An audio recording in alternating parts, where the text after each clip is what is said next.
चौथा श्रीनाथ हिंदी महोत्सव जमशेदपुर।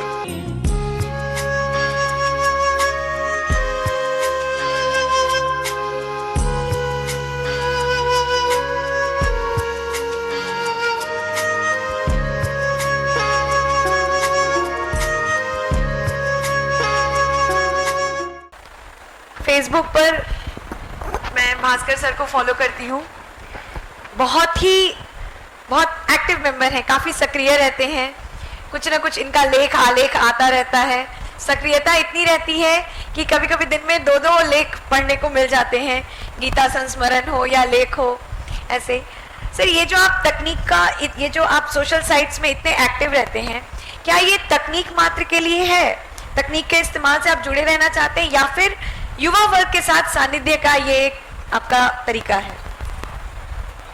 नहीं, इसमें ना तकनीक वाली बात है ना युवा वर्ग वाली बात है। बात सिर्फ इतनी ही है कि मुझे अहंकारी ना माना जाए। अहंकारी हूं भी नहीं, कलाकार हूं, और मैं मानता हूं कि जो कलाकार होता है उसमें अहंकार नहीं होता है। अहंकार जिसमें ना हो वही कलाकार होता है। तो मैं एक रचनाकार के साथ साथ एक कलाकार हूं। नाटक, अभिनय, रंगमंच, इससे भी मेरा संबंध रहा है।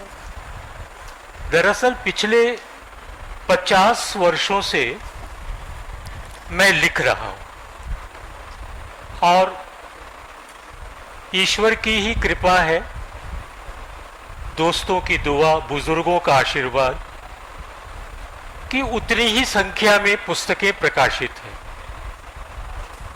लेकिन अपने बारे में मुझे कोई गलतफहमी नहीं है। मैं बहुत खुले दिल से भरे मंचों में स्वीकार करता हूं कि मैं हिंदी का एक औसत लेखक हूं और मेरी पुस्तकें भी औसत साहित्यिक दर्जे की पुस्तकें हैं। तो इतने वर्षों से प्रिंट मीडिया और इलेक्ट्रॉनिक मीडिया के लिए लगातार कुछ न कुछ, कभी इच्छा से, कभी दबाव से, कभी उनकी मांग पर लिखते लिखते मेरा मन थक गया। क्योंकि ये जो प्रिंट और इलेक्ट्रॉनिक मीडिया का जो लेखन है वो टारगेट ओरिएंटेड होता है कि आपको इतने समय में ये पूरा करके देना है। एक रात के अंदर दे दीजिए, 2 दिन के अंदर दे दीजिए। इसकी जो पीड़ा है वो मुझसे ज्यादा तो विजय शर्मा को अनुभव होगा। विजय शर्मा को तो सब संबोधित कर रहे हैं, सबकी, क्योंकि वो कई बार ऐसा होता है कि विजय जी अगले 2 दिन के अंदर अंक निकल रहा है और आपका लेख जाना जरूरी है। तो मेरे साथ यही हुआ कि अब मैं जो भी लिखूंगा वो टारगेट ओरिएंटेड नहीं लिखूंगा। एक फ्री जोन अपने लिए रखूंगा। जब इच्छा होगी लिखूंगा, जो इच्छा होगी वो लिखूंगा, और जिसकी इच्छा नहीं होगी नहीं लिखूंगा। ना कोई मुझे टारगेट देने वाला है, ना कोई संपादक मेरे सिर पर खड़ा है, ना प्रकाशक मेरी पीठ पर बोझ बना हुआ है। तो आजादी से, सुविधा से, मन के हिसाब से लिखने के लिए मैंने फेसबुक का दरवाजा खुला रखा है। इसमें यंगर जनरेशन वाली कोई बात नहीं है और ना उस तकनीक का उपयोग करके मैं कहीं से कहीं पहुंच जाऊं, ऐसा कोई ना मेरा मकसद। हम लोग जब एक किताब पढ़ते हैं तो अमूमन एक उपन्यास पढ़ने में हमें कुछ मिनिमम कुछ हफ्ते लगते हैं या कभी कभार 1 महीने से ज्यादा भी। आपको कितना समय लगता है इन किरदारों को जीवित करने के लिए? जीवित करने के लिए जी, लिखने के लिए जी, एक उपन्यास जो 400, 450, 500 पन्नों का होता है।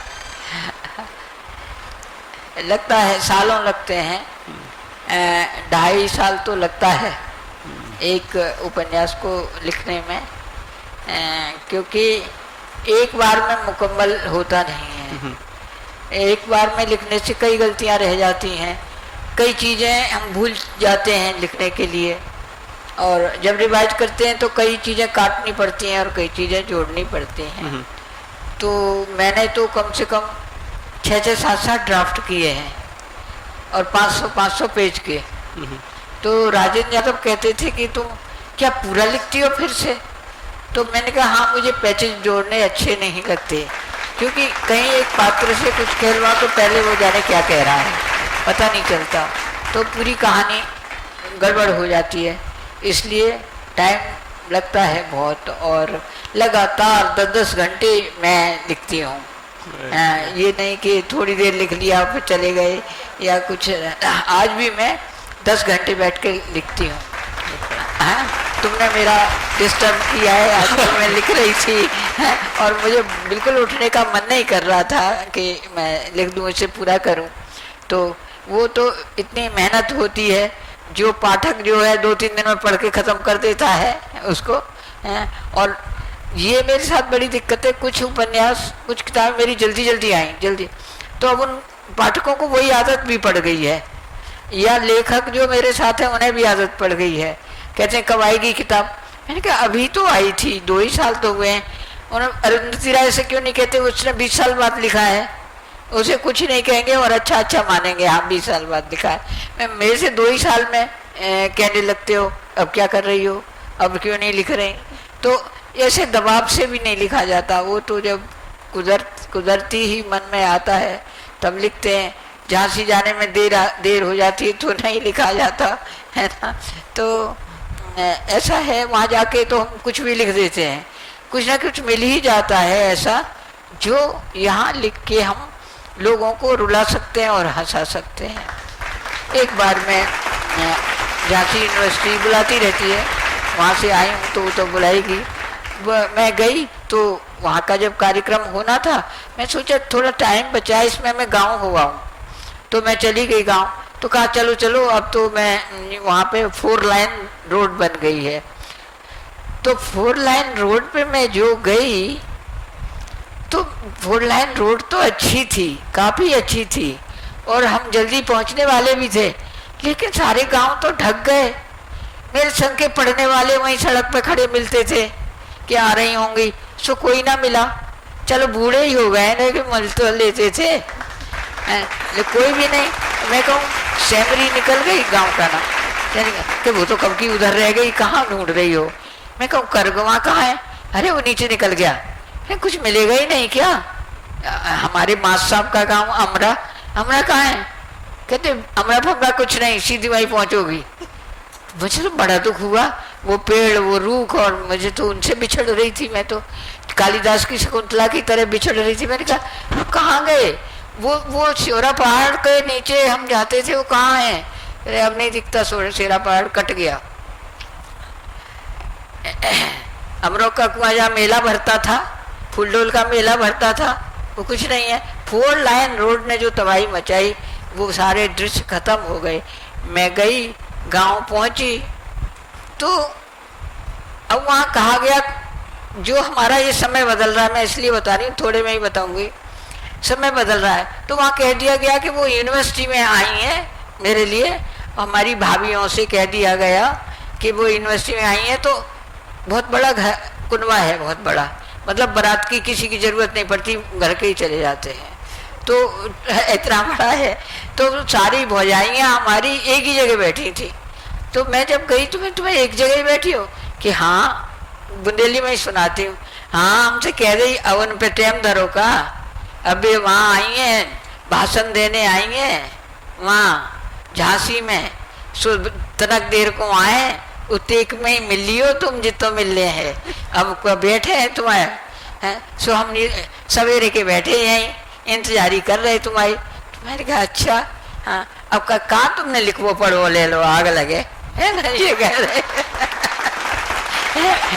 दर्शन कहाँ 1.5 महीना यहीं डरी रहती, और अब तो नहीं लेखक वेखक कहाँ है, किन के संगे फिर रही तुम और एक आध हमारे साथ चला जाए ना, फिर क्या, अब तो खैर कुछ नहीं, उम्र हो गई, अगर एक आध लेकर चला जाए ना, तुम किने ले आई ये डॉक्टर साहब को, हम क्या है केन घूम रही अब तुझे।